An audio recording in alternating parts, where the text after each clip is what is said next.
无花果的扦插繁殖其实非常的简单，只需将枝条插入土壤中，短短半个月就能生根。下面我将为大家介绍一种生根迅速、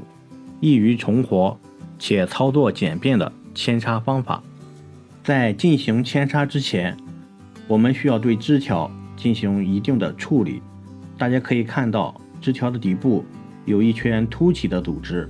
这个组织正是将来要长根的部位，它的形态非常的漂亮。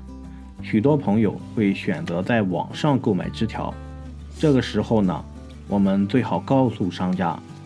我们需要的是粗一些的枝条，大约1.5公分左右的粗细，这样的枝条可以确保有足够的营养来支持生根和发芽。接下来我们看到的这些枝条都是已经经过清洗和杀菌的处理。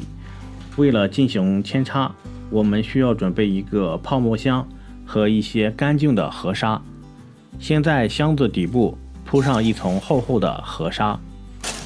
沙子呢本来就是比较干净的，所以我只需要将沙子湿润一点就可以了，不需要做过多的处理。然后将处理好的枝条整齐地排列在沙子上，枝条的距离大约1指的宽度，建议不要铺2层，方便后期更好地挖出枝条。有的枝条也有可能长了根系，这样做呢，可以更好地保护根系不被破坏。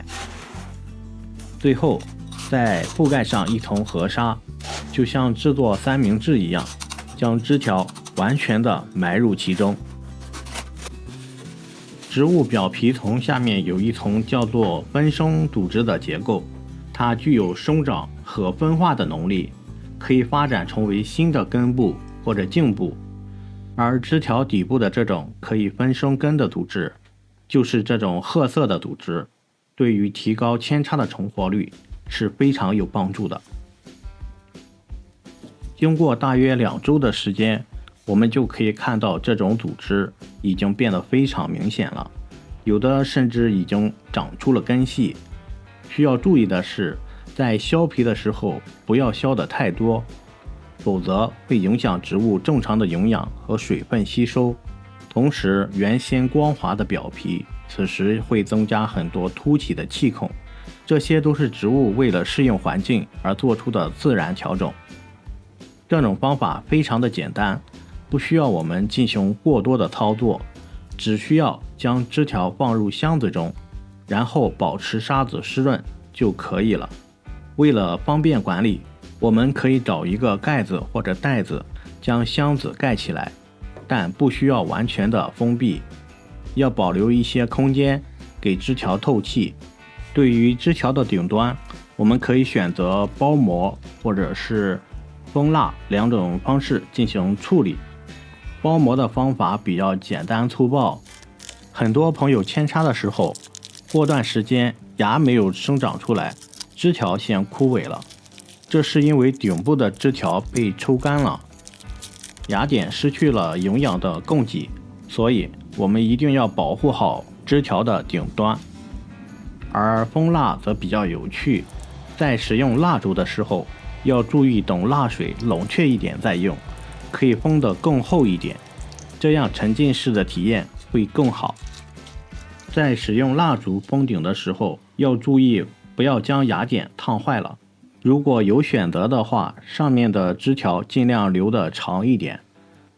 旁边的这个清水呢，就是蘸完了蜡水之后，我们再用清水，这样它冷却的会更快一些，固定的形态会更好一些。用蜡烛来封顶还是比较有趣的，有想法的朋友可以来尝试一下，真的是特别的好玩。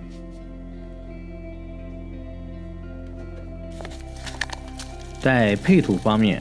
我选择了椰糠和珍珠岩的组合。关于椰糠的清洗和水分的控制方法，大家可以看我上一期的视频。今年我购买的袋子宽度有一些问题，但勉强还能够用。如果宽度再增加4公分就更好了。在种植的时候，我们先将底部填充一部分土壤，然后将枝条放入袋子中，再覆盖好土壤。土壤的水分控制基本上握住，就不会有水分掉落。我一般习惯留1个芽点在上方，将最下面的部分削掉，用来做催生发根的组织，就像视频开始的那样。中间的芽点则留在土壤中，可以根据具体的情况进行操作。作为一个备选，灵活性还是比较大的。为了防止塑料袋在扦插的过程中不小心碰倒或者是侧翻，导致土壤或枝条松动，我们可以用橡皮筋将袋子口封住一圈之后，然后把橡皮筋拉到底部进行固定，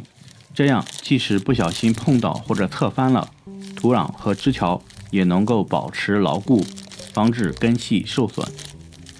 当然，品种的标签也是不能少的，不然明年种植出来的果子都分不清是什么品种。